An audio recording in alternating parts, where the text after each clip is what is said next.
الله وبركاته.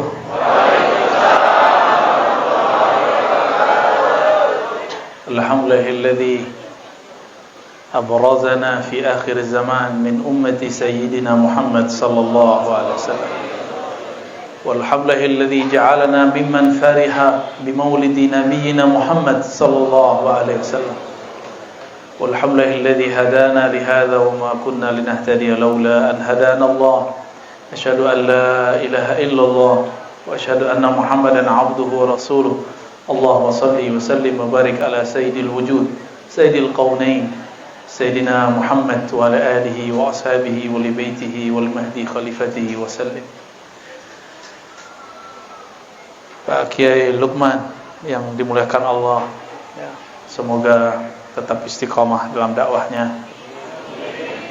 Pak Haji Novi, keluarga dan pengurus Syifaul Qulub, ya. Syifa berarti obat, qulub berarti lebih dari satu hati. Berarti hadirnya majelis antum ini semoga mengobati banyak hati-hati yang ada. Amin ya rabbal alamin.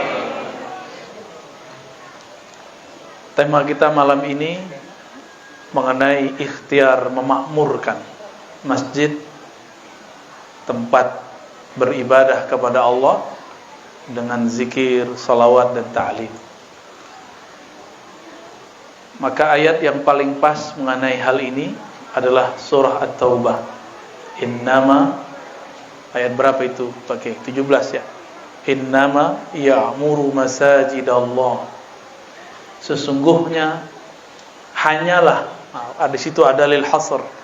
Orang Arab kalau ngomong inna ditambah ma, maka artinya menjadi terbatas, hanya. Kalau cuma inna berarti sungguh, umum. Sekarang disebut innama, sungguh hanya.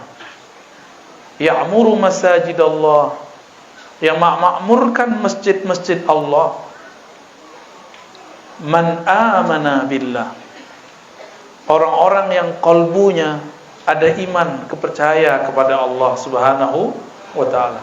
Saya yakin yang hadir malam ini semuanya percaya kepada Allah Subhanahu. Berarti masuk syarat pertama, karakter pertama, karakter iman. Iman itu bukan baju, bukan kopiah.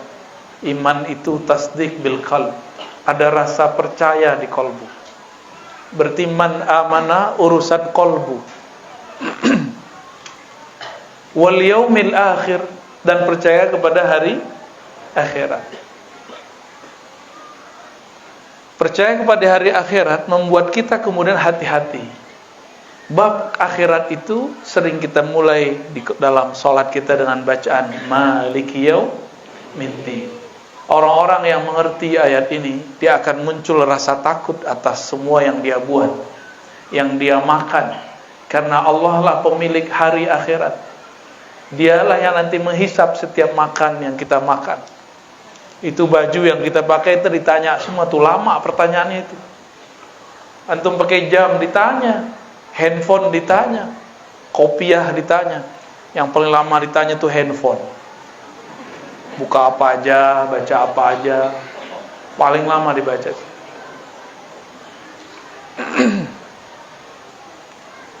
Terus kalimat berikutnya apa? Dari amal kolbu turun ke amal zahir. Wa aqamas salah, dan aqama. Ini terjemahan biasa kan, mendirikan.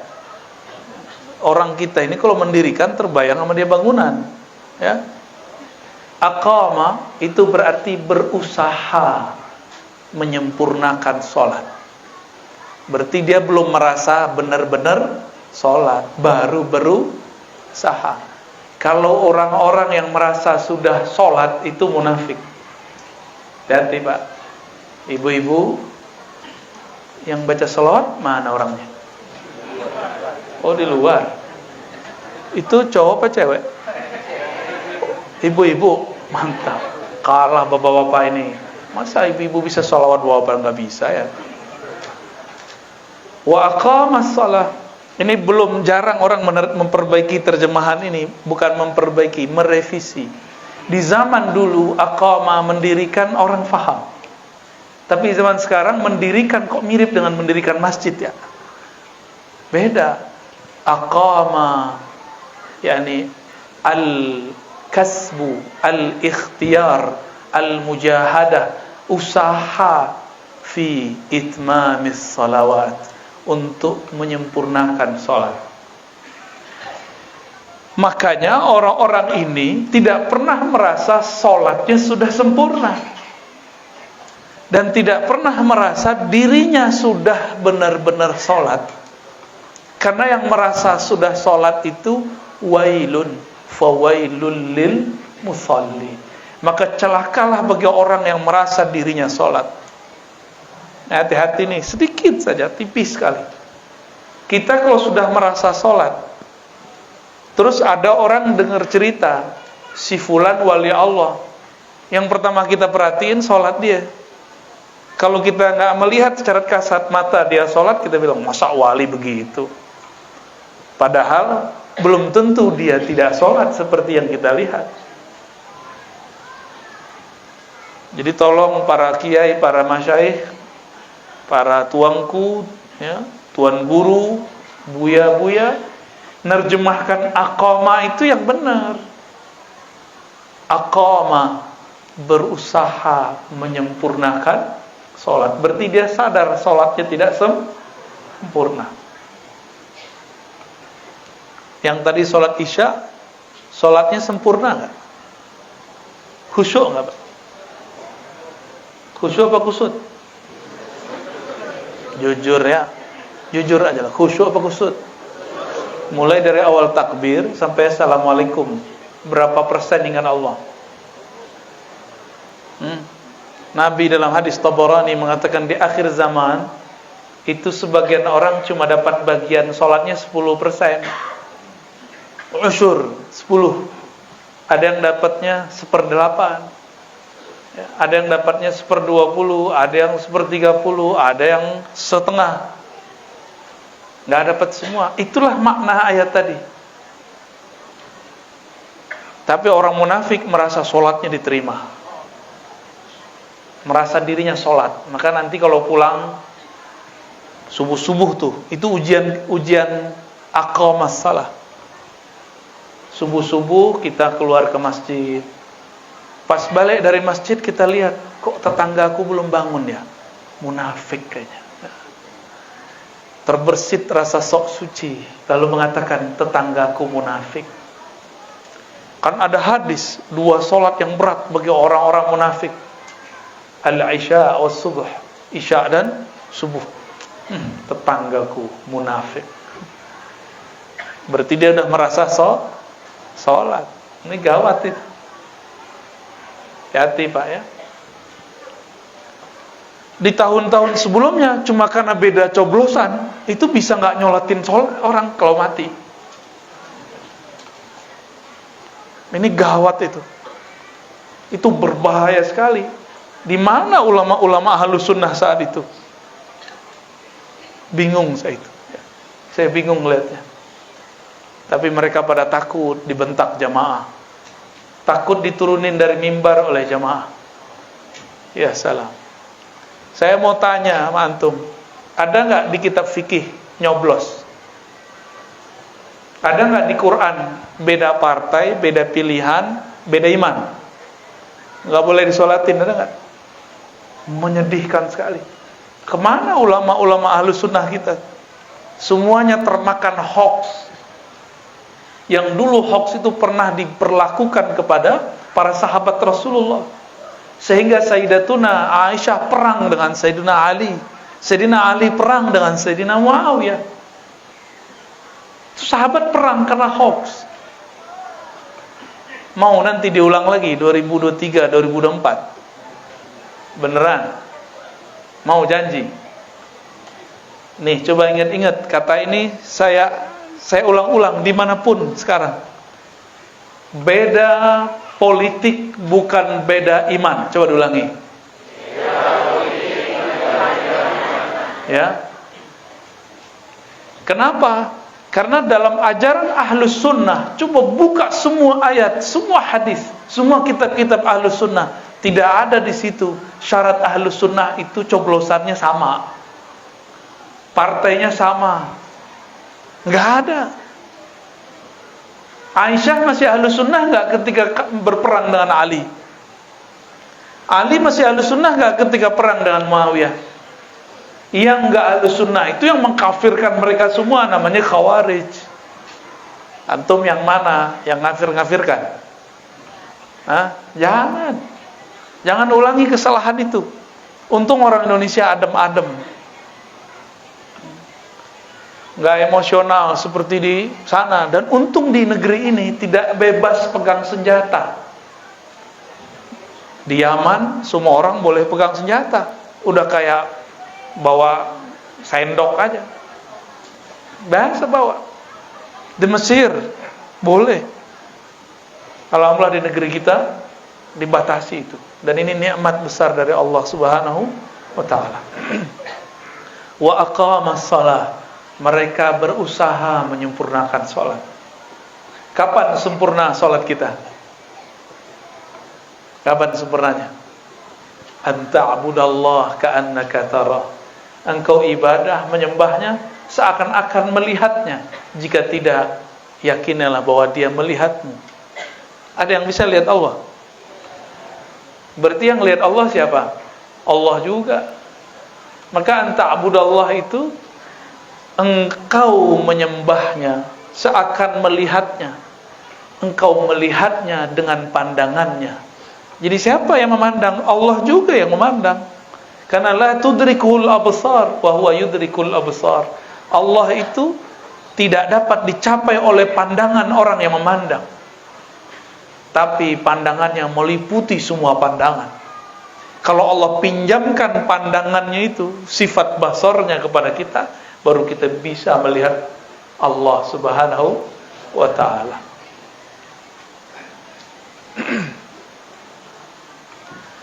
Kemudian wa aqamas shalah, ayat berikutnya apa? Kalimat berikutnya wa ataz zakah. Ata memberikan, mendatangkan, menunaikan. Az-zakah, zakat. Harfiah zakat apa arti harfiah zakat? Az-zakah bisa berarti pembersihan, tapi zakat juga berarti an-numu, tumbuh. Maka setiap kali orang memberi, secara zahir hartanya berkurang, tapi secara hakikat di sisi Allah hartanya bertambah. Gak percaya antum tanya sama orang yang sudah sering ngasih-ngasih, berbagi. Tanya sama dia, kenapa dia ngasih gak pernah miskin-miskin? Malah tambah berkah. Di sini dia bakar duitnya, dia bagi-bagi uangnya, dia korbankan dirinya untuk dakwah, untuk menyokong pendakwah misalnya.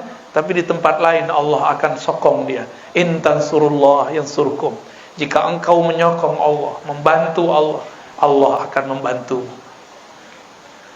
Jadi kenapa kita belum dibantu Allah? Karena kita belum membantu agama Allah, belum membantu kekasih-kekasih Allah.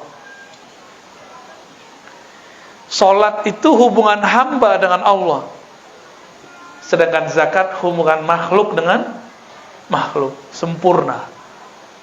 Tapi tidak cukup, masih ada lafaz berikutnya, walam yakhsha illallah. Inilah yang disebut ma'rifatullah. Secara harfiah lam yakhsha, tidak takut kecuali kepada Allah. Tapi secara maknawi dapat diartikan mereka bermakrifat kepada Allah Subhanahu wa ta'ala. Itu arti walam yakhsha illallah. Dapatkah kita sungkan hormat kepada seseorang kalau kita tidak kenal dia? Bisa enggak? Bisa enggak? Antum enggak hormat seseorang, bisa menghormati dia? Enggak kenal dia, terus bisa enggak respect kepada dia? Enggak bisa. Kita hanya bisa respect, hormat kepada orang yang kita kenal, apalagi kepada Allah. Maka kenal Allah dulu baru sholat. Sebenarnya kenali dulu Allah baru sholat. Makanya kenal Allah ini ditaruh di depan. Man amana billah. Siapa yang percaya kepada Allah, percaya dimulai dengan iman, ditutup dengan takut. Maka ma'rifat itu diawali dengan percaya, diakhiri dengan takut. Takut kepada Allah Subhanahu wa ta'ala. Inilah yang disebut oleh Allah Subhanahu wa ta'ala orang-orang yang sanggup memakmurkan masjid. Makmur itu ternyata bukan bahasa Indonesia, itu bahasa Arab. Amara, ya'muru, ya, amran, fahuwa amirun, wa zaka ma'murun. Dimakmurkan, diramaikan, dipanjangkan, diluaskan. Maka masjid yang luas itu bukan masjid yang luas secara fisik, tapi masjid yang dimakmurkan oleh orangnya. Ayat itu sebenarnya ada hakikat di dalamnya. Siapa saja yang Allah takdirkan memakmurkan masjid, sudah tertulis namanya pada masa azaliyah. Jadi Bapak Ibu ini sudah ditulis namanya. Jam sekian, tanggal sekian, dia duduk di masjid-masjidku. Sudah ditulis Pak semuanya. Semoga nama ini tidak dihapus dari sisinya. Amin ya rabbal alamin. Nama kita sudah ditulis. Cuma dulu itu kan masa azaliyah, yang ditulis ruhnya, bukan tubuh fisiknya.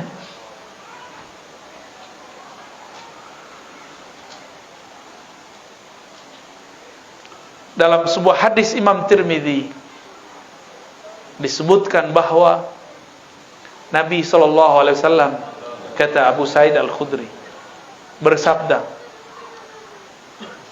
man ya'tada, ya, atau man yata'ahada, ada dua versi riwayat, ilal masjid idza ra'aitumur rajul yata'ahad bil masjid fashhadu lahu bil iman. Jika engkau menyaksikan seseorang yata'ahad, dia terikat oleh masjid, terpikat oleh masjid. Oleh Al-Imam Al-Mubarakfuri, yata'ahad diartikan dua hal: memakmurkannya dan berkhidmah di dalamnya. Nih kalau nggak bisa khidmah besar, ada sampah, ambil, masukin. Al-Imam Al-Bukhari, Imam Salafus Saleh, pengarang Sahih Bukhari, itu imam hebat. Dia kalau jalan, tangan sama kakinya dicium sama Imam Muslim. Gimana? Tangan sama kakinya dicium sama Imam Muslim. Itu imam ahli hadis. Di Indonesia orang cuma sungkem doang sama bapak ibunya disebut syirik. Canggih orang Indonesia ya. Katanya si ustadz ini ikut sunnah. Kita tanya sunnah siapa? Sunnah Imam Bukhari. Padahal Imam Bukhari membolehkan cium tangan dan kaki dalam tradisi orang-orang Bukhara dan Persia. Bahkan tradisi Nabi sallallahu alaihi wasallam.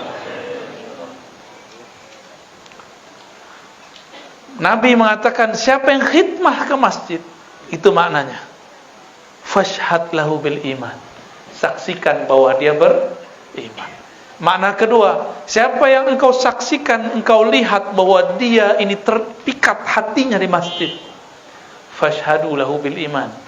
Maka jadilah engkau saksi bahwa dia betul-betul percaya kepada Allah Subhanahu wa ta'ala. Betapa hebatnya umat Nabi Muhammad, tidak bertemu Nabi Muhammad tapi percaya kepada Nabi Muhammad sallallahu alaihi wasallam. Betapa hebatnya umat Nabi Muhammad, percaya kepada Allah tanpa perlu mengatakan belahlah bulan, tanpa perlu mengatakan panggil tuh pohon bawa ke sini. Enggak perlu. Itu cukup di zaman beliau orang-orang Badui, ya. Kita enggak perlu begitu. Kita percaya kepada Allah tanpa syarat. Karena Allah sudah cukup sebagai syarat dan rukun percaya. Maka apabila kita sudah menyaksikan ada orang khidmah, ada orang terpikat di masjid, kita pun akan mengatakan dia beriman kepada Allah Subhanahu wa ta'ala. Lalu Nabi bacakan ayat ini, surat At-Taubah ini. Bapak, Ibu, Saudara, sahabat dimulakan Allah, Nabi SAW bangun masjid bukan karena ingin saingan. Nabi pun bangun masjid karena menunggu wahyu dari Allah Subhanahu wa ta'ala. Ketika beliau masuk ke Madinah, disebutkan dalam riwayat Imam Tirmidzi, hadisnya sahih, beliau berjalan bersama sepupu-sepupunya dari kalangan orang-orang Madinah. Dulu masih bernama Yathrib. Disambut oleh orang-orang Madinah. Itulah kalimatnya, marhaban ya Rasulullah, selamat datang wahai Rasulullah. Itu kalamnya. Jadi yang kita baca itu bukan kalam dibuat-buat. Itu seakan-akan kita menghadirkan kembali kisah Rasulullah masuk ke Madinah. Itu maksud beliau. Itu maksud para masyayikh kita. Dan saya sudah sering cerita, ya mungkin teman-teman sahabat-sahabat sudah sering dengar lewat Thariqat Al-Yutubiyah. Ini pengikut Al-Yutubiyah, ya. Mursyidnya banyak di situ. Mulai dari yang bersanad sampai tidak bersanad. Nabi SAW ma marra bihajarin wala syajarin, tidaklah melewati satu batu ataupun gunung illa kecuali sallama alaih. Itu batu yang keras, itu pohon yang tidak punya akal, yusallim alaih, mengucapkan salam kepada baginda Nabi Muhammad sallallahu alaihi wasallam. Maka kita malu kepada Rasulullah. Itu pohon nggak punya akal, batu nggak punya fisik seperti kita, masih mau mengucapkan salam kepada Rasulullah sallallahu alaihi wasallam. Betapa kerasnya hati ini, betapa bodohnya kita, betapa lalainya kita. Punya akal, punya gelar, punya ilmu, punya pekerjaan, punya fisik, punya hati, tapi tidak mengucapkan salam kepada Rasulullah sallallahu alaihi wasallam. Malah mempertanyakan khurafat tuh yang meyakini Rasulullah hadir lagi majelis. Ya salam. Yang mengatakan hadir itu kan Rasulullah, bukan kita, bukan Habib Umar, bukan Habib Ali, bukan Habib Fulan, bukan.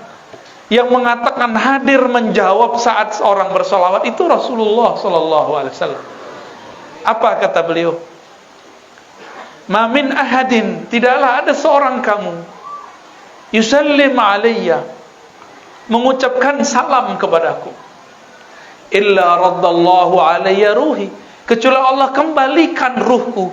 Bahasa kitanya Allah hadirkan rohku, hatta arudda alaihi salam, sehingga aku membalas salam-salamnya. Bertanyalah anak pintar, anak cerdas di Palembang, Buya, Rasul kan satu, yang mengucapin salam malam ini aja udah berapa ini? Berapa orang yang hadir Pak Kiai? Enggak sempat ngitung ya. Kita bukan robot ya.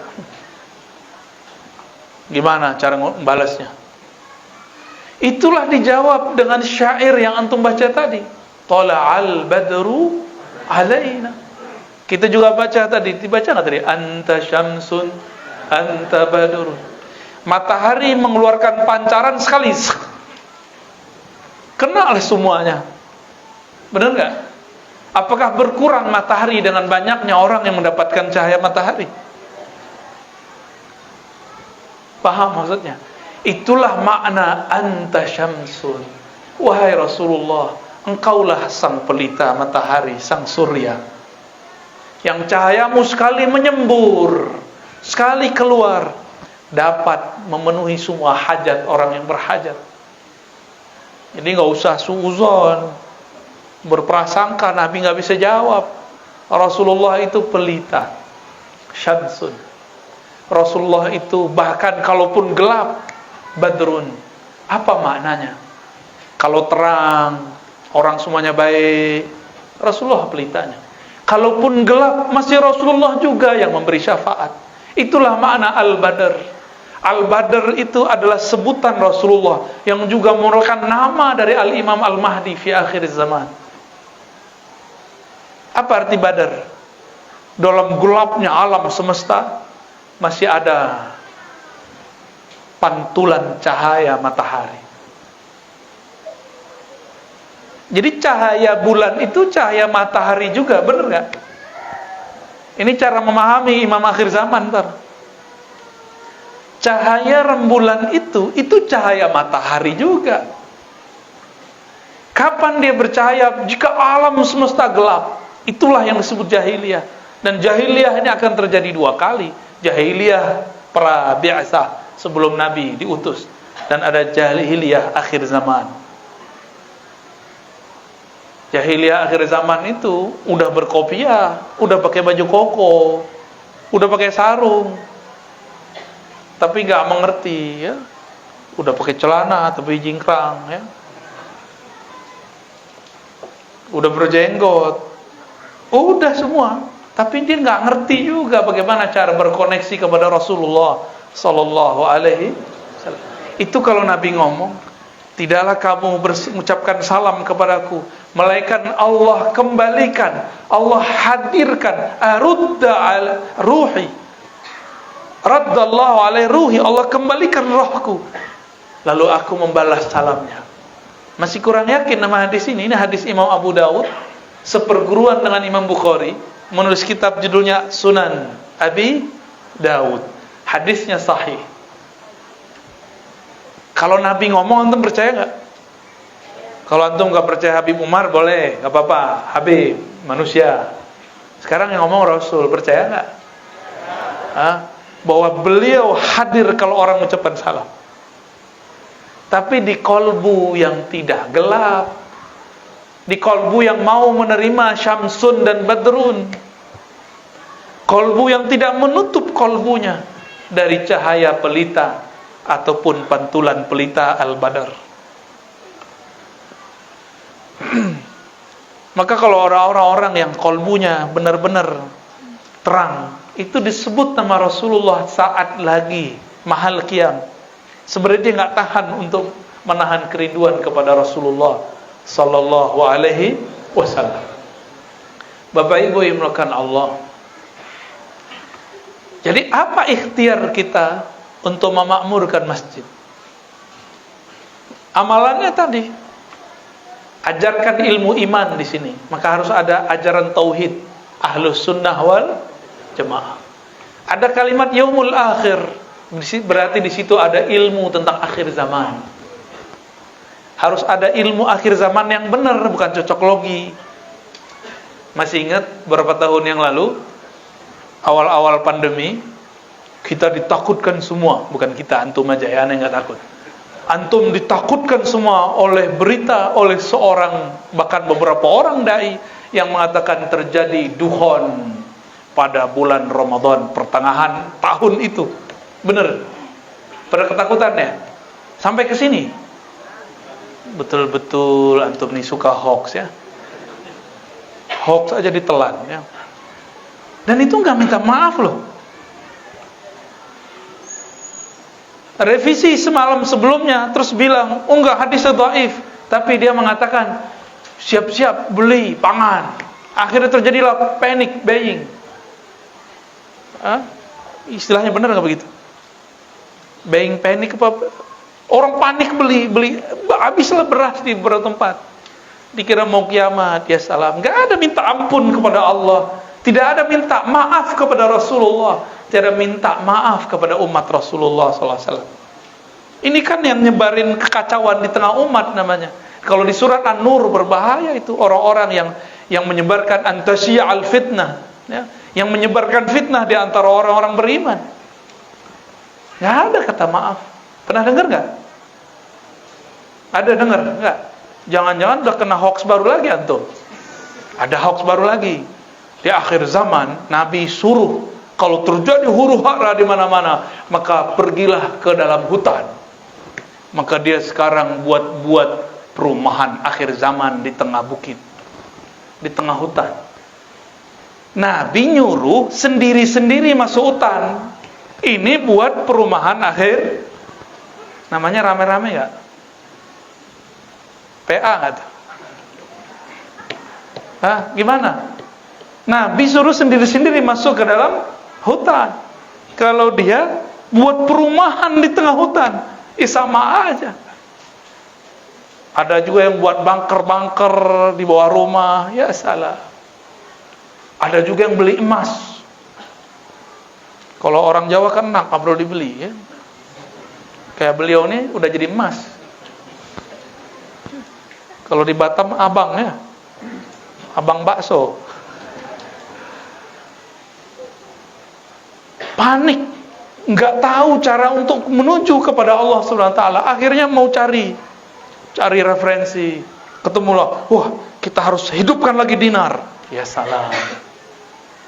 Nanti kalau Imam Mahdi keluar dan daulah berdiri, antum bangun tidur itu dinar di mana-mana sampai nggak ada lagi orang yang berhak menerimanya. Bukan berarti kita nabung taruh di mana sekarang dinar, enggak itu.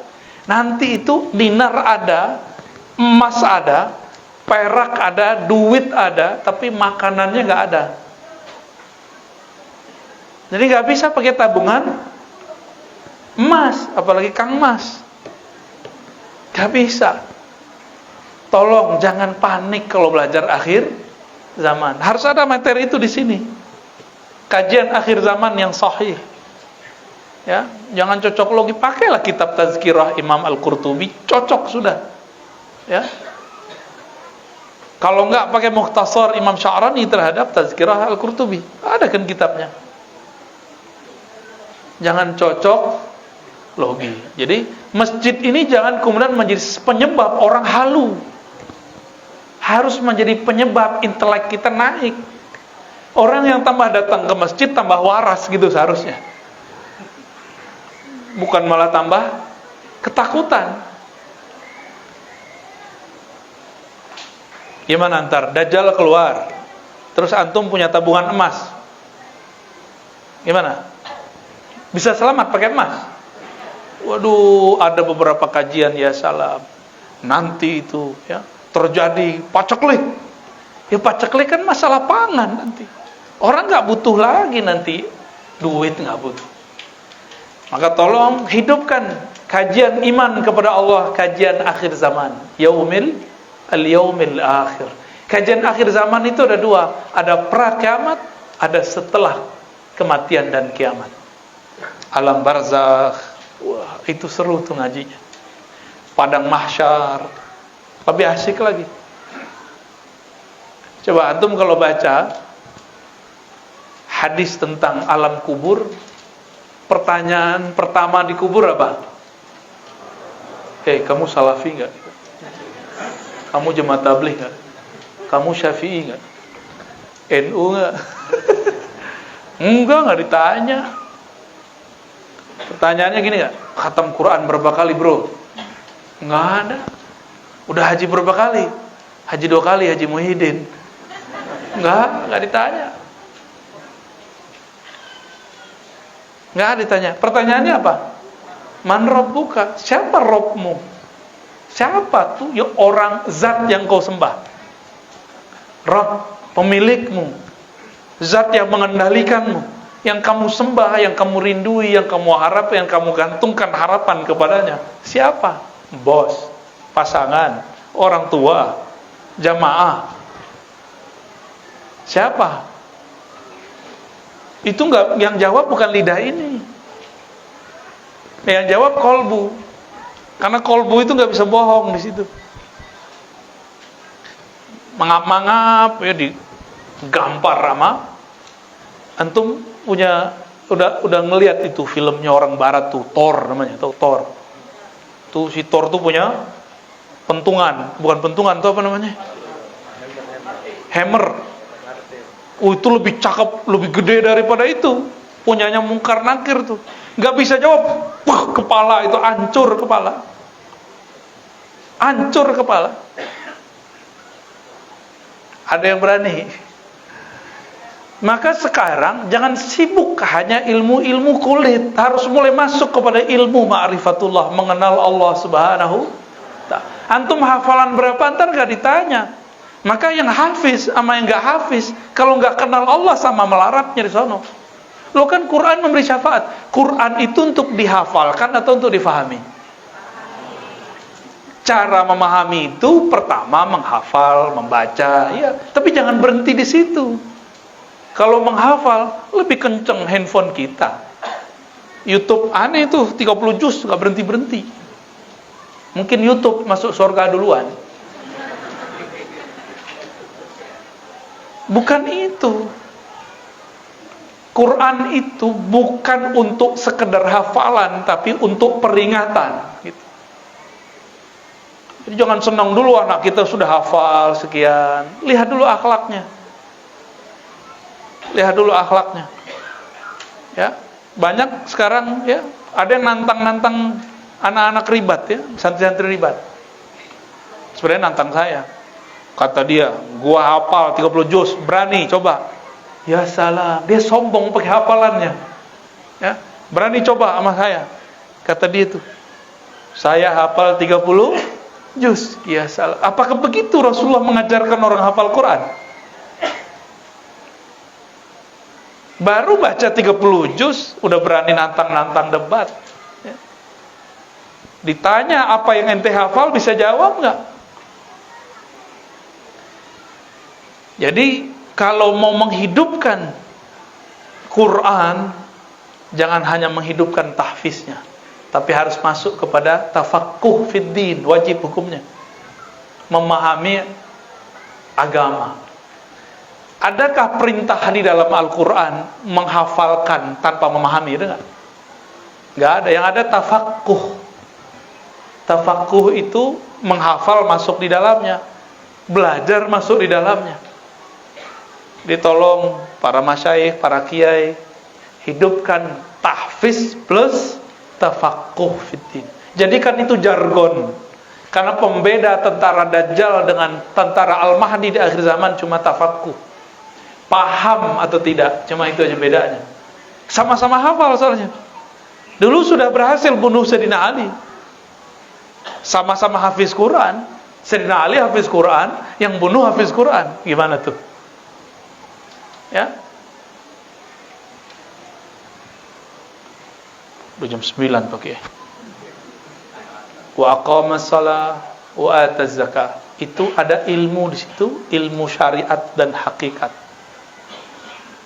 Mau sholat begitu-gitu aja, nggak mau kan? Supaya sholat enak kita bertorikoh. Supaya sholat diterima oleh Allah kita berhakikah. Bertorikoh itu cari metode supaya khusyuk. Dulu yang ngajarkan kita sholat itu cuma mengajarkan cara zahir, bener nggak? Waktu kecil diajarin cara zahir nggak? Kolbunya udah diajarin belum? Kalau tubuh ini wajib sholat, sebenarnya yang sholat tubuh ini atau yang di dalam ini?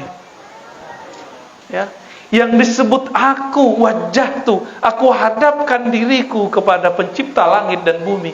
Itu tubuh ini atau energi ruh yang ada di dalam tubuh ini. Maka wajib belajar ilmu mengenai siapa diri ini sebenarnya.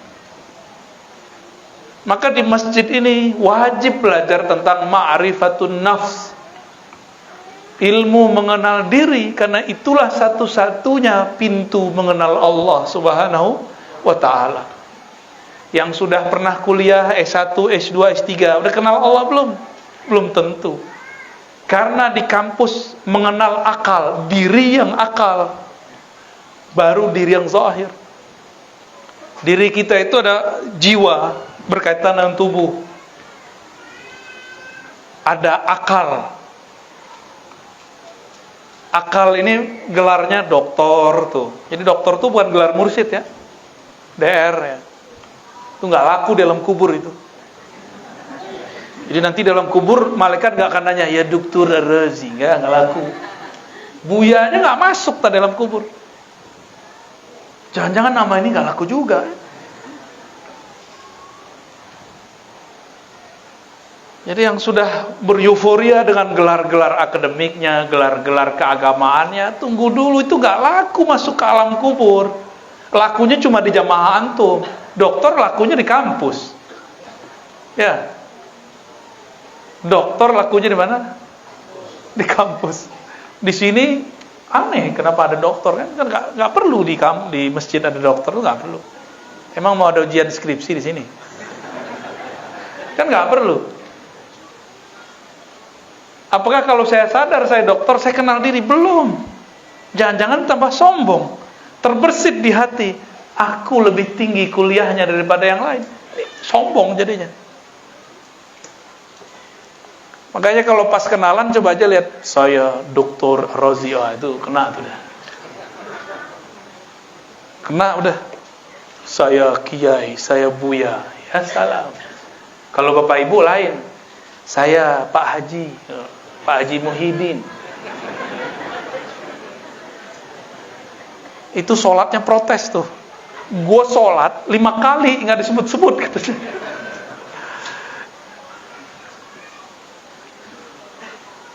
Sudah disebar. Ada pertanyaan? Ada pertanyaan habis ini. Silakan kalau ada, pakai kertas saja ya.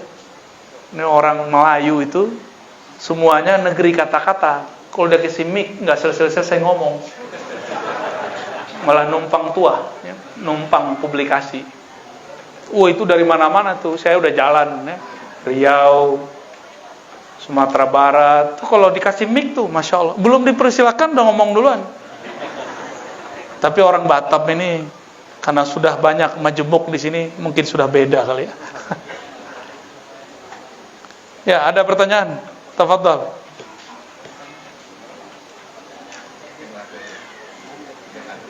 Oke, kertasnya di bawah sini ya. Oke. Assalamualaikum Buya, tanya Cie. Kau orang mago. Mana yang lebih penting ke thariqah yang ada mursyidnya daripada yang katanya ta'lim wa ta'lim, yang kebanyakan orang menyebutnya juga berthariqah. Yang bagus itu yang mursyidnya ada ta'limnya, gabungan. Kalau berthariqah itu cuma zikir, wiridan, ijazahan, iblis lebih hebat dari kita. Karena iblis punya wirid, semua wirid ahli langit. Jadi setan itu, iblis itu dulu namanya, pangkatnya itu Azazil. Dia bertugas sebagai penjaga surga. Maka orang-orang penduduk langit, malaikat-malaikat itu kaget, kok ada makhluk yang zikirnya bisa menyebut semua zikir-zikir dari langit pertama sampai langit ke-7. Ini rahasia. Kitab-kitab zikir yang ditulis oleh para ulama, itu Allah izinkan ruhnya masuk ke alam langit, disebut malakut. Makanya turun, ruhnya turun, fisiknya di sini. Turun jadi hizib, turun jadi ratib. Karena nggak boleh orang buat zikir sendiri. Dia itu ngambil zikir dari sana. Semuanya sumbernya dari Rasulullah sallallahu alaihi wasallam. Maka Nabi SAW mengatakan, zikir yang sering dibaca oleh makhluk di langit, Subhana zil izzati wal jabarut, ada. Subuhun kudusur Rabbuna Rabbul malaikati war ruh, Subhana rabbil azim wa bihamdi. Itu semua zikir-zikir alam malakut. Dari langit pertama sampai langit kesekian. Ya, rahasia Allah itu. Itu iblis udah ngelewatin semua. Antum kalau cuma belajar zikir, sombong nanti. Terus merasa, orang kalau belajar zikir itu nanti sakti loh. Serius. Sakti aja. Airnya jadi obat. Bisa jalan di atas air. Kadang-kadang bisa terbang tanpa sayap. Baru sekali doang terbang udah belagu amat. Burung tiap hari terbang gak pernah belagu.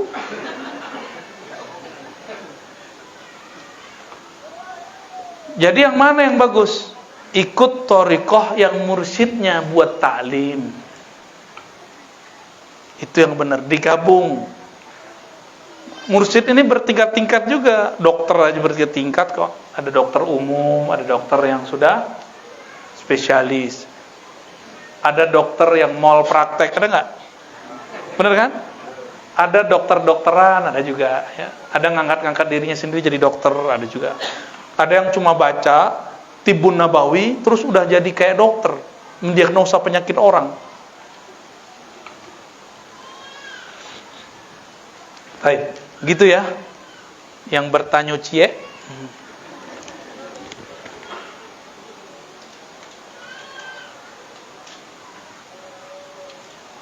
Batam Center, Pak Zamzami. Ini yang punya air zam-zam kali ya.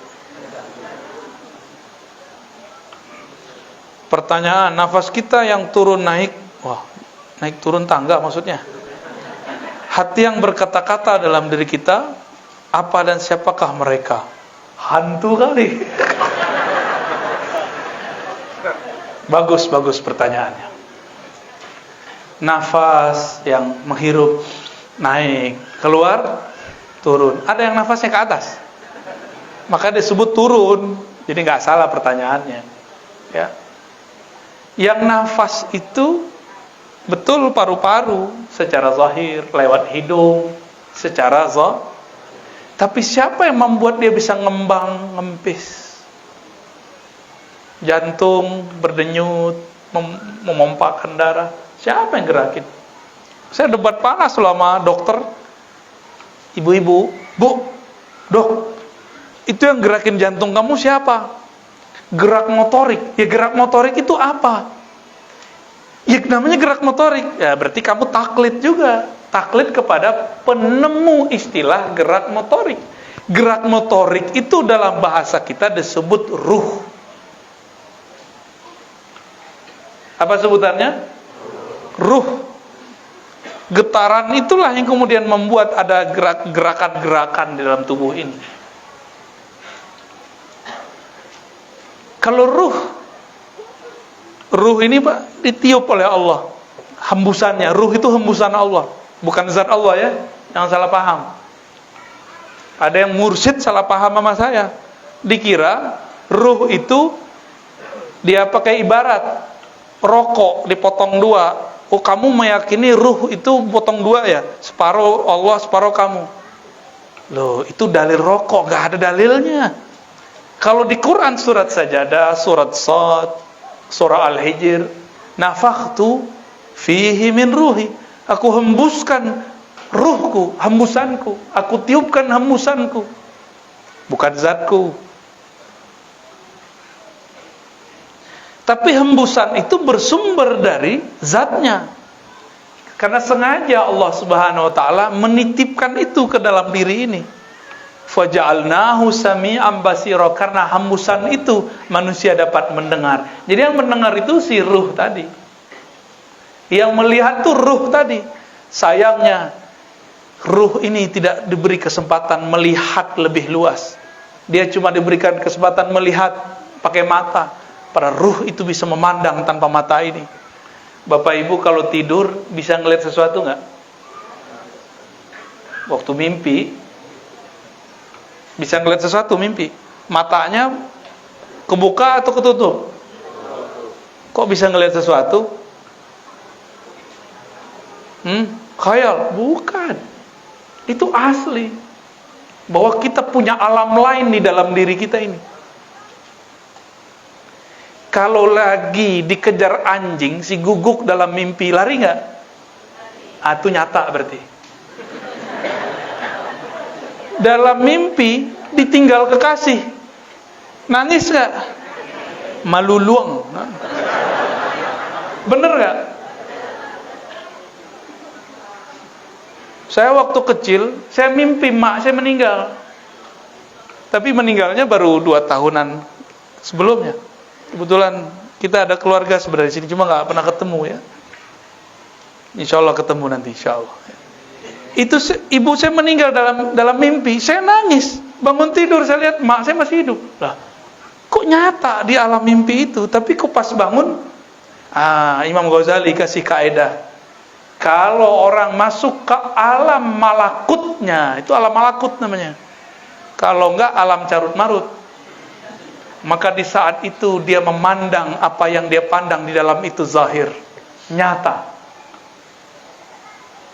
Ketika dia bangun, maka dia menganggap yang di dalam tidur itu mimpi. Bagi kita yang di dalam mimpi, orang yang bangun sekarang itu nggak nyata. Pernah ini nggak kecekek nggak lagi tidur? Pernah. Padahal nggak ada yang nyekek kan? Bener. Kita panggil-panggil orang, dia jawab nggak? Tuh kenapa tuh? Kejadiannya nggak jelas. Bapak Ibu Saudara yang bukan Allah, jadi berarti ada sesuatu selain tubuh ini. Tubuh ini hanyalah alat kendaraan, pesawat. Kalau kendaraan kita sudah rusak, nggak bisa dipakai, ya kita tinggalkan. Si kita itu akan pergi, namanya mati, meninggalkan tubuh ini. Jadi meninggal itu bagi ahlul haqiqah itu adalah kesempurnaan. Mati itu bagi orang yang cinta kepada Allah, rindu kepada Rasulullah adalah kesempurnaan. Tapi bagi orang yang tinggal di dunia itu adalah kekurangan, bala, bencana. Ya, selamat jadi alien ya.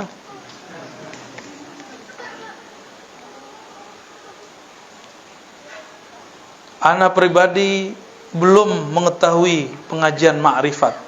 Apa langkah usaha ana agar bisa mempelajarinya dengan sungguh-sungguh? Mohon petunjuk.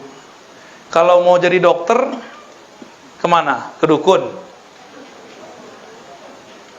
Kemana kalau mau jadi dokter? Kuliah kedokteran. Kalau mau jadi arsitek, kemana? Ke pesantren. Kalau mau jadi ahli agama, kemana?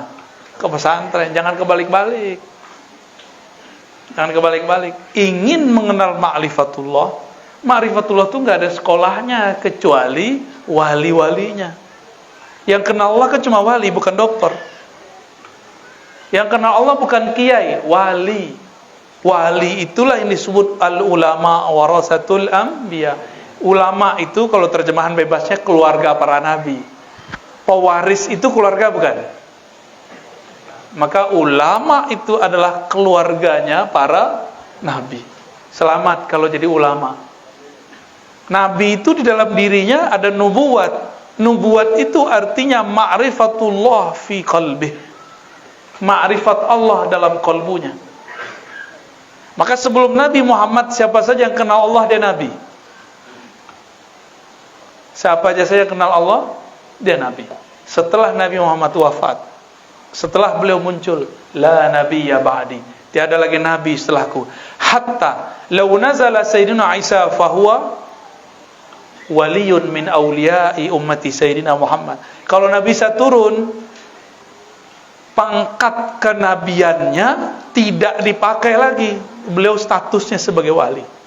Dipanggil tetap Nabi Isa.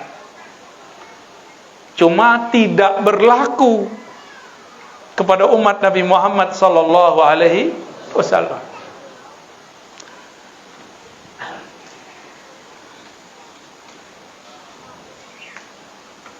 Amin doanya ya. Doanya saya enggak usah baca ya.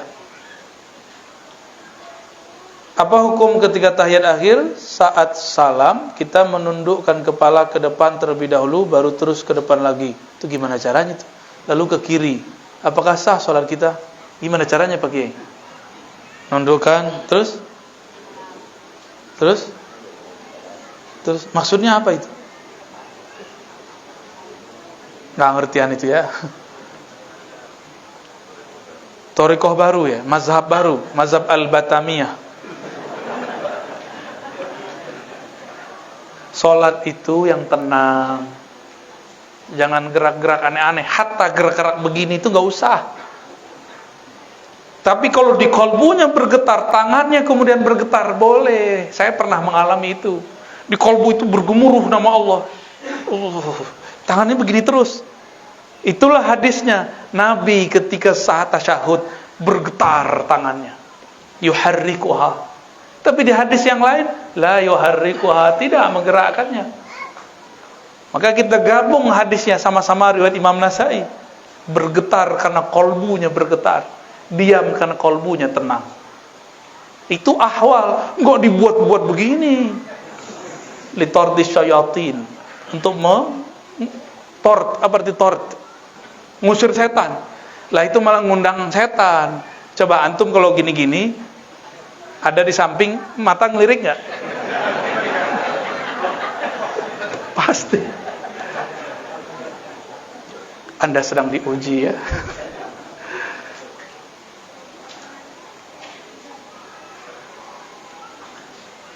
Bolehkah kita menyiapkan? Pertanyaannya dari ibu-ibu toh ya. Apakah boleh menyiapkan makanan untuk suami yang sedang junub? Emang tangan ikut junub?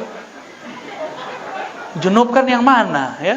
Enggak masuk. Dulu Abu Sa'id, Abu Hurairah datang kepada Rasul, ketemu Rasulullah di jalan. Terus Abu Hurairah enggak mau, dia ngerasa najis. Nabi tanya, "Nabi kaya Abu Hurairah, kamu kenapa? Bapak kucing?" Atau Abu Sa'id di riwayat lain. Apa jawaban mereka? "Wahai Rasulullah, aku junub." Malu deh. Kan ketahuan kan, wah belum mandi nih, belum mandi nih. Apa kata Rasulullah? Yang junub kan bukan tanganmu. Meskipun demikian, tetap dia nggak mau, dia merasa nggak pantas kepada Rasul. Tapi kalau untuk suami boleh lah ya. Cuma kalau saya nggak mau makan minum lagi junub, nggak mau aja. Saya mandi dulu. Susah amat sih mandi. Ya, dingin kan udah ada penghangat air. Mandi ya. Jangan tidur lagi junub kecuali wudu. Bersih-bersih dulu badannya, baru wudu tidur. Itu boleh. Namun lebih afdal mandi. Ya, ibu-ibu nih biasa paling malas tuh. Malas karena rambutnya panjang. Gara-gara antum juga nih. Nyuruh istrinya rambut panjang, tapi nggak tanggung jawab. Jadi ibu-ibu boleh nggak mandi, tapi berwudu, bersih-bersih dulu wudu. Maka tidurnya dalam keadaan wudu. Ada iktikad baik mau. Kenapa? Seandainya mati dalam keadaan junub, malangnya sungguh malang. Keafdolnya kalau dalam mazhab hakikat itu wajib mandi sebelum tidur. Pernah nggak ketiduran lagi junub? Hobi ya. Waduh, wajah-wajah ketiduran lagi junub semua nih. Mimpi buruk atau mimpi baik? Kebanyakan. Kenapa? Nggak pakai baju lagi kan? Ya, iblis pak yang dekatin. Malaikat itu walaupun nggak ada nafsu tapi pemalu. Jadi malaikat itu nggak mau noleh, dia cuma denger aja pakai telinganya kan. Serius pak, ini serius ini obrolan malaikat ini. Mau malaikatnya nggak datang ke kamar kita. Kalau mau pakai selimut, malaikatnya jagain, bukan nonton dia nggak butuh deh, nggak ada dia nonton bokep tuh nggak perlu dia. Bagaimana cara berzikir yang efektif yang bisa mengobati penyakit hati? Ini sama pertanyaannya, bagaimana cara berobat sebanyak itu obat di toko obat? Siapa yang ngerti dosis obat? Dokter. Siapa yang ngerti obat kolbu? Mursyid. Atau penggantinya mursyid. Atau wakilnya mursyid. Itu ngerti. Yang dapat ijazah dari gurunya yang mengerti ilmu kolbu. Saya mau tanya, dokter bisa sakit nggak? Sama, mursyid juga bisa berpenyakit kolbunya, tapi Allah memberikan dia perangkat untuk membersihkan kolbunya. Paham di situ? Terjawab? Jadi jangan coba-coba sendiri. Tal mal praktek. Coba antum nih datang ke apotek, nih habis dapat wangsit. Macam-macam lah namanya. Dosis 3 kali sehari, buat sendiri. 3 hari hancur ginjalnya. Orang yang coba-coba zikir dengan metode sendiri tanpa diwariskan dari ulama yang bersanad, siap-siap hancur kolbunya, hancur akalnya. Jadi mungkin miring-miring dikit tuh wajar tuh ya. Nggak ada orang belajar zikir dari guru mulia bersanad dan dia patuh, digila tuh nggak ada. Saya dari umur 12 tahun sudah bertorikoh. Saya nggak ketemu orang gila kecuali dia mengamalkan zikir di luar zikir gurunya. Gurunya udah bilang, nah jangan pakai ilmu itu, dipakai juga sama dia. Ilmu melet orang gitu. Milet ikan kan boleh, melet ini masalahnya. Ilmu zikir-zikir silat-silat kebatinan, silat-silat iblis. Ada silat iblis. Ciri-cirinya menghina Allah dan Rasulnya, nulis Allah pakai kaki. Langkahnya tuh nulis nama Muhammad, katanya silat wali. Mana ada silat wali begitu? Dan itu dinisbatkan ke ulama di Sumatera Barat, Syekh Abdurrahman Kumango namanya. Wallahi demi Allah, beliau tidak pernah mengajarkan melangkah lalu kaki menorehkan nama Muhammad. Itu penghinaan terbesar atas nama Muhammad sallallahu alaihi wasallam. Bukan begitu silat beliau. Ya.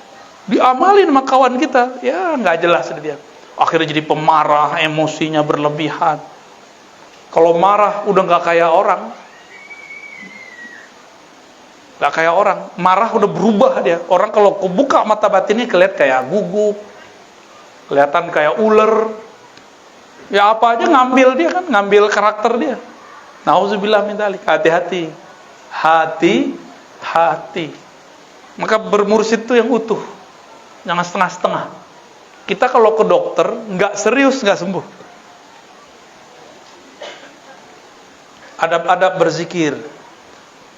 Ini kalau belum ketemu mursyid, ini adab zikir pertama syahadat. Ya. Yang kedua taubat.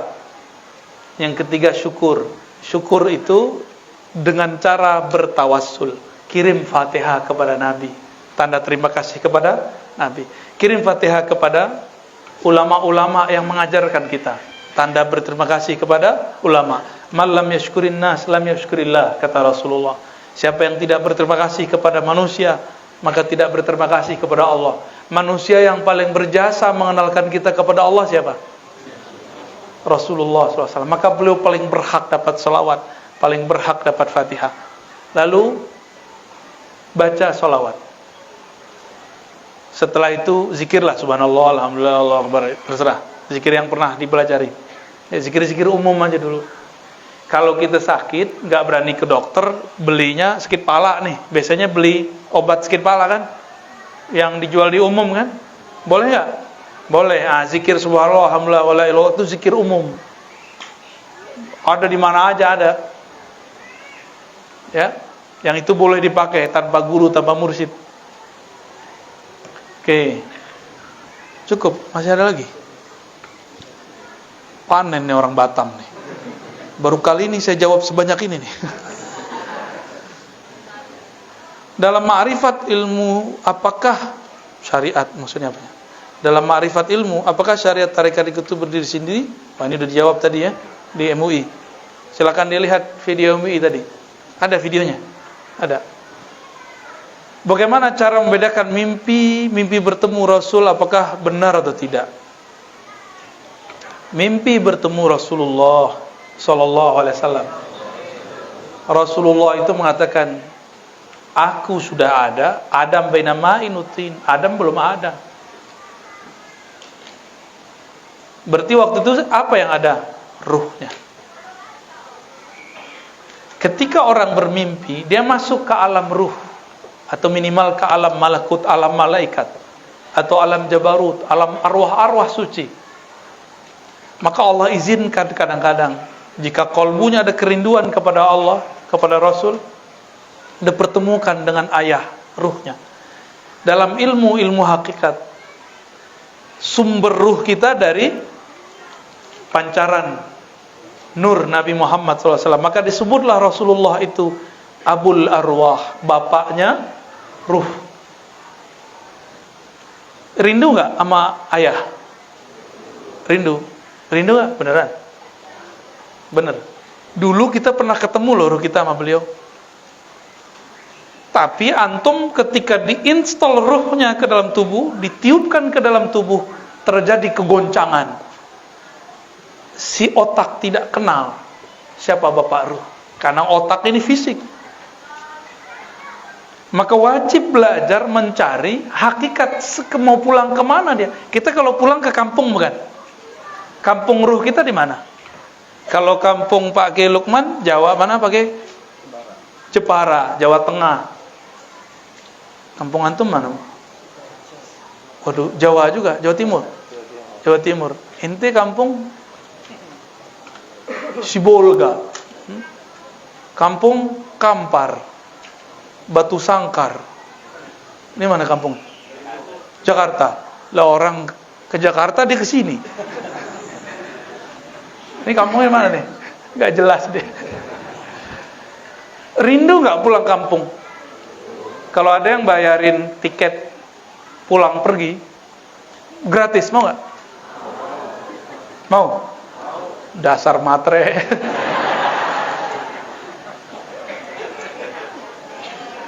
Allah itu bayarin, ya ayyatuhan nafsul mutmainnah. Tapi pantaskan dulu diri menjadi jiwa yang mutmainnah.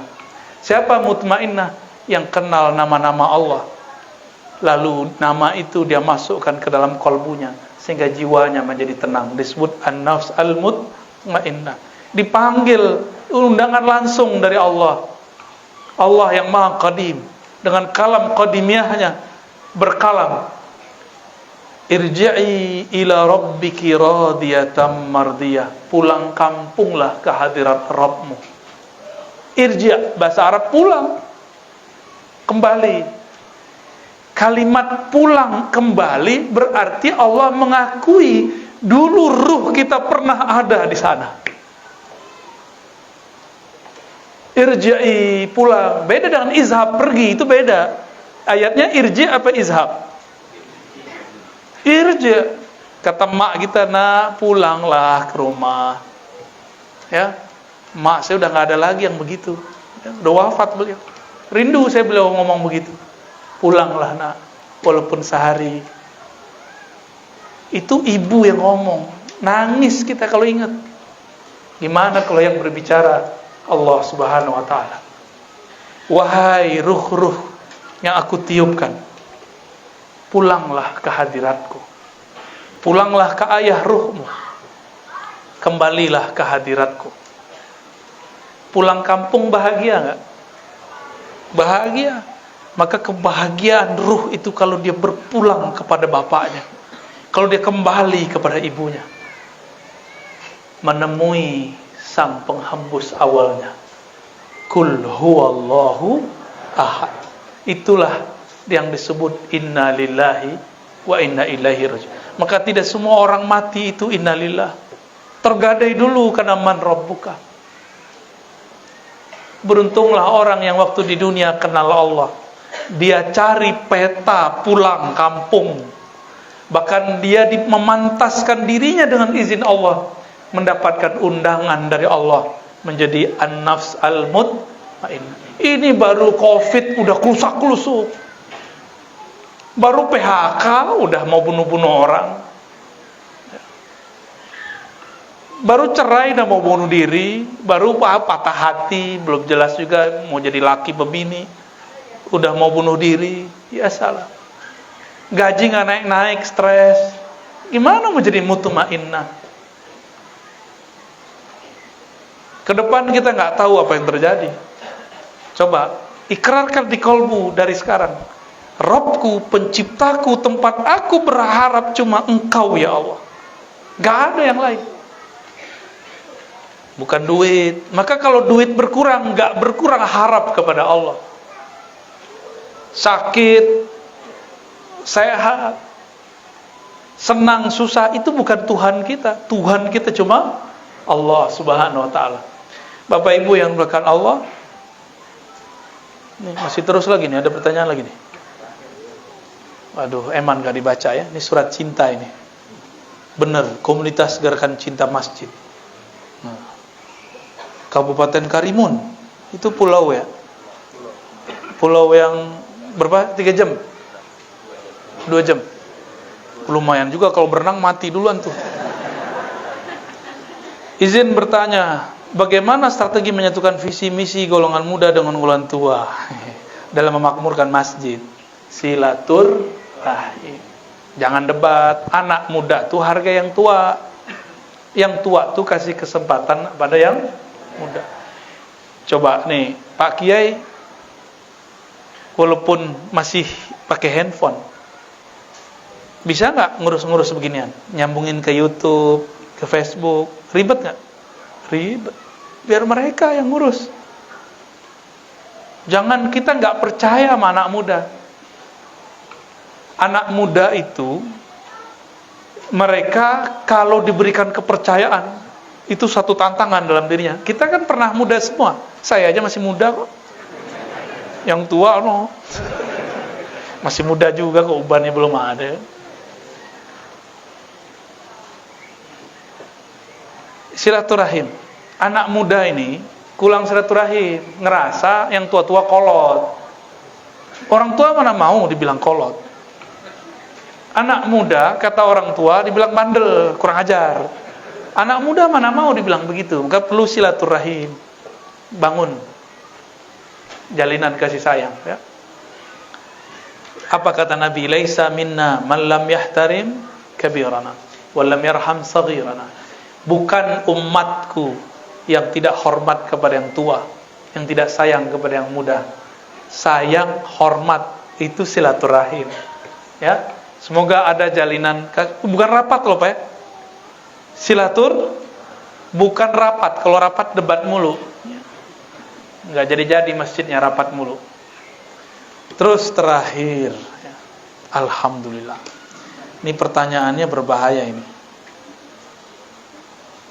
Ada Salafi, ada Wahabi, ada Muhammadiyah, ada NU. Banyak lagi ibu ya. Yo. Apakah yang selain Ahlussunnah wal Jamaah tidak akan masuk surga? Loh, aneh bukan penitia surga. Apa yang salah dengan pemahaman yang lainnya? Yang dijamin Rasulullah masuk surga, yang ikut beliau, karena kunci surga ada di beliau. Maka semua kelompok klaim dirinya pengikut Rasulullah sallallahu alaihi, ya. Saya udah sering menyampaikan, kalau banyak orang ngaku keturunan Raja Ali Haji, buktiinnya pakai apa? Pakai baju. Nih lihat nih, baju saya di baju sultan nih, ya? Pakai apa tuh, kopiah yang Pulau Melayu itu apa namanya? Tanjak, apa, nanjak gunung. Pakai tanjak, jalan-jalan di pasar, di masjid. Saya keturunan Raja Haji. Ditanya orang, mana buktinya? Nih, pakai tanjak. Nih, lihat nih, sarung saya. Lihat nih. Emang begitu caranya? Enggak. Sama, mau ngaku pengikut Rasulullah bukan dengan celana jingkrang. Gak cukup. Antum bagus sudah celana jingkrang. Buktikan pemahaman celana jingkrangnya dari Rasul. Buktiin aja. Pakai sarung. Nih, pakai sarung tuh NU apa Nabi? Hah? Kalau pakai celana katanya Muhammadiyah.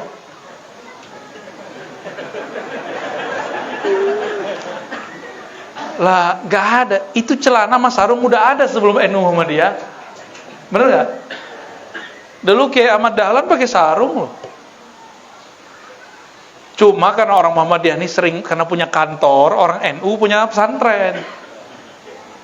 Orang Muhammadiyah nggak nyaman pakai sarung ke kantor. Paham?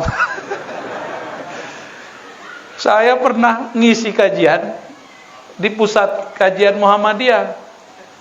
Celana saya kotor, kebetulan di tas ada sarung, saya ganti sarung, diketawain sama pengurusnya. Lah, nggak salah ente. Loh kenapa? Kok pakai sarung? Ini Muhammadiyah, dia bilang gitu. Aneh tanya, ini sarung udah ada sebelum Muhammadiyah ente. Kejadian juga tuh, ya. Pernah juga sebaliknya, saya pakai celana di majelis thariqat. Dikritik habis-habisan, ente suul adab. Masa ngimamin pakai celana? Kayaknya emang saya salah kostum 2 kali itu ya. Saya tanya sama dia, Syekh, ente mursyid ya? Kalau ente mursyid, ada nggak kewajiban sholat atau syarat sholat diterima pakai sarung? Enggak.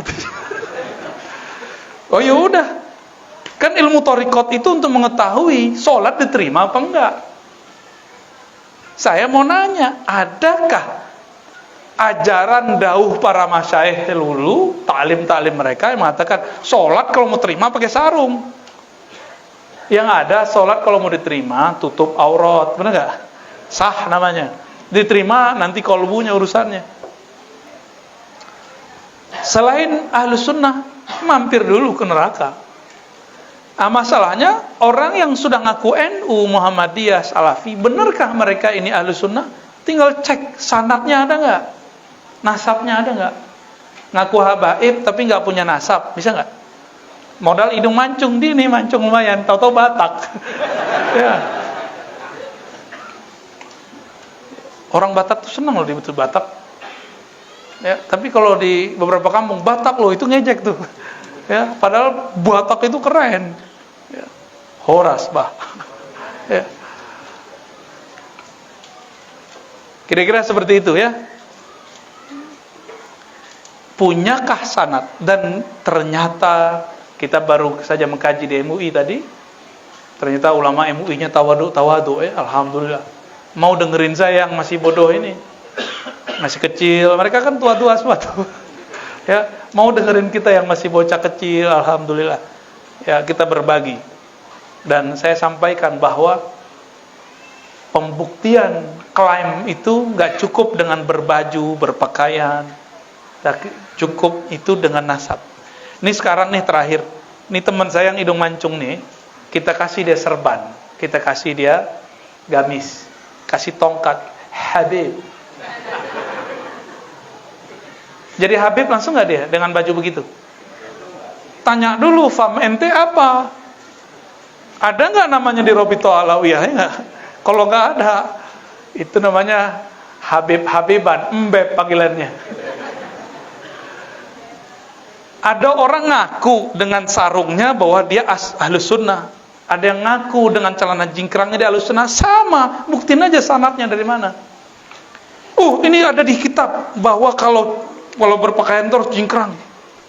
Itu kitab. Sanad memahami kitabnya mana, itu yang kita maksud, bukan nomor kitabnya.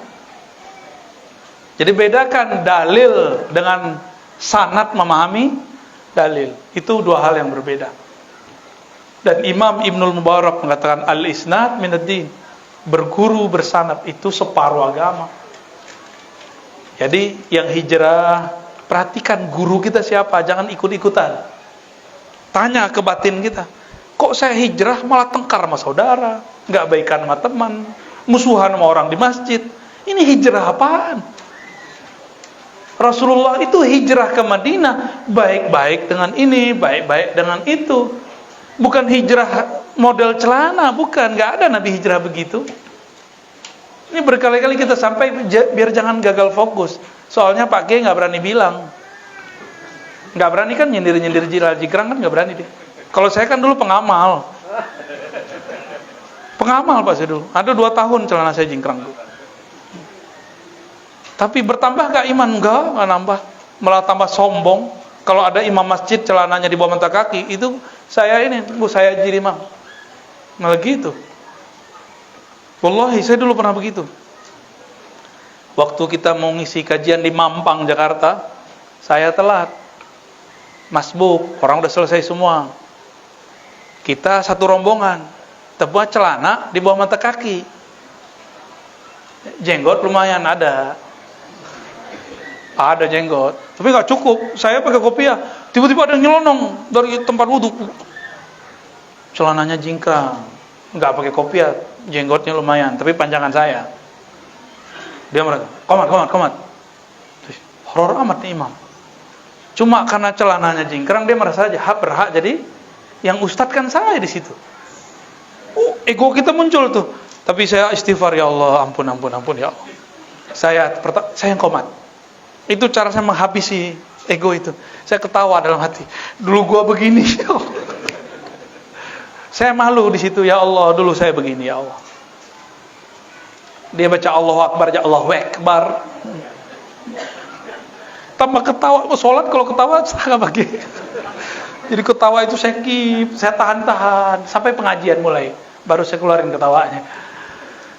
Bapak Ibu yang bukan Allah, semoga kajian ini diridai oleh Allah. Semoga nama kita tidak dihapus dari majelis-majelisnya. Semoga nama kita dikekalkan dengan nama nabinya, Nabi Muhammad sallallahu alaihi wasallam. Allahumma bihaqqi sayyidina Muhammad. Ya Allah, dengan hak kemuliaan Nabi Muhammad, maka muliakan kami yang hina ini, ya Allah. Ya Allah, bisyarafi sayyidina Muhammad, dengan kemuliaan Nabi Muhammad, maka angkat derajat kami yang hina, yang rendah ini, ya Allah. Ya Allah, binuri sayyidina Muhammad, dengan nur cahaya Nabi Muhammad, maka terangi kalbu kami yang gelap ini ya Allah. Ya Allah, Engkau maha tahu isi kalbu kami. Kalbu kami sangat keras ya Allah. Disebut nama Rasulullah kami tidak tersentuh ya Allah. Maka dengan kemuliaan-Mu ya Allah, dengan kemuliaan Rasul-Mu ya Allah, lembutkan hati kami yang hadir malam ini. Ya Rabb, sampaikan salam rindu kami, salam maaf kami, salam cinta kami kepada kekasih-Mu, baginda Nabi Muhammad sallallahu alaihi wasallam. Ya Rabb, terakhir ya Allah, jadikan kami hamba yang Engkau pantaskan menjadi an-nafs al-mutmainnah, jiwa yang tenang. Pantaskan kami mendapatkan undangan pulang kepada Engkau ya Allah. Ya Allah, bimbing kami bertemu guru-guru yang mengenalkan kami kepada Engkau ya Allah. Ya Allah, bimbing kami, jaga kami sehingga kami berkumpul dengan orang-orang yang hanya mempermudah kami kenal Engkau ya Allah. Ya Allah, masa lalu kami gelap ya Allah. Mata kami banyak dosa ya Allah. Telinga kami banyak maksiat ya Allah. Tangan, kaki, kemaluan kami pun banyak kegelapan ya Allah. Engkau maha tahu ya Allah. Tutuplah aib kami dengan keindahan nama-Mu ya Allah. Ampunkan semua dosa-dosa kami itu dengan ampunan-Mu yang luas ya Allah. Ya Allah, dengan keluasan rahmat-Mu, rahmati siapapun yang hadir, siapapun yang mendengarkan, siapapun yang membantu, siapapun yang berdonasi, siapapun yang berkhidmah, siapapun yang bertugas memakmurkan masjid ini ya Rabb. Ya Allah, Engkau maha dekat, tapi karena hati kami keras, hati kami bermaksiat, hati kami bernoda, Engkau terasa jauh ya Allah. Bihaqi Sayyidina Muhammad farzuqna qurbak. Ya Allah, dengan hak Nabi Muhammad, berikan kami rasa kedekatan kepada Engkau, kesadaran bahwa Engkau maha dekat. Ya Qarib, Ya Qarib, faj'alna minal muqarrabin. Rabbana atina fid dunya hasanah wa fil akhirati hasanah wa qina adzabannar wa qina bil khairat wa khtim lana bi husnil khatimah. Ya Allah biha, Ya Allah biha, Ya Allah biha, Ya Allah bi husnil khatimah. Wa sallallahu ala sayyidina Muhammad walhamdulillahi rabbil alamin. Demikian dari kami, mohon maaf dari Al-Fakir. Assalamualaikum warahmatullahi wabarakatuh. Mohon maaf, tidak usah salaman ya, cukup dengan hati. Insyaallah cinta antum sampai kepada Allah. Amin.